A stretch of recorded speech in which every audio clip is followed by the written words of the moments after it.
Before you fall in love with the house online, there is one major factor that you need to understand because it controls your entire mortgage approval. It is called DTI. Now, you may have heard it, but I find that most homebuyers don't really have a really good understanding of what it is. So let's break it down. DTI stands for debt to income ratio. In simple terms, your debt to income ratio is the percentage of your gross monthly income that goes towards paying down monthly debts. For example, if you make $10,000 a month and you have $4,000 in debt every month, then your debt to income ratio is 40%. Now, when you go to get pre-approved, there are actually two different debt to income ratios that a lender will look at. The first one is what's called the front end ratio. Now, this is strictly taking into consideration your proposed monthly mortgage payment compared to your monthly income. Second debt to income ratio is called the back end ratio. Now, this one takes into consideration your proposed monthly mortgage payment and the rest of your debts, like student loans, your car loan, and minimum credit card payments. Now, different loan programs have different DTI limits. So for example, a conventional loan typically will allow you to go up to 50% on your debt to income ratio,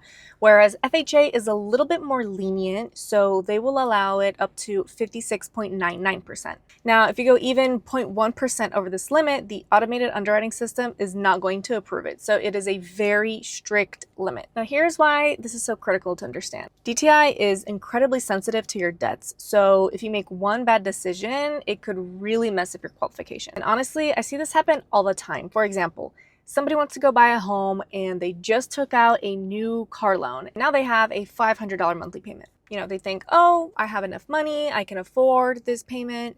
But that doesn't matter when it comes to qualification, because that simple $500 monthly payment can really shoot up your DTI. It is very, very sensitive. That single car loan just killed sometimes even hundreds of thousands of dollars in purchasing power. So now you cannot qualify for that house that you want. So don't open your credit cards. Don't go get a new car right before you're trying to get a house, because it will probably not work in your favor. If you're looking to buy a home and start the pre-qualification process, I'd be more than happy to help. Shoot me a DM and we can connect.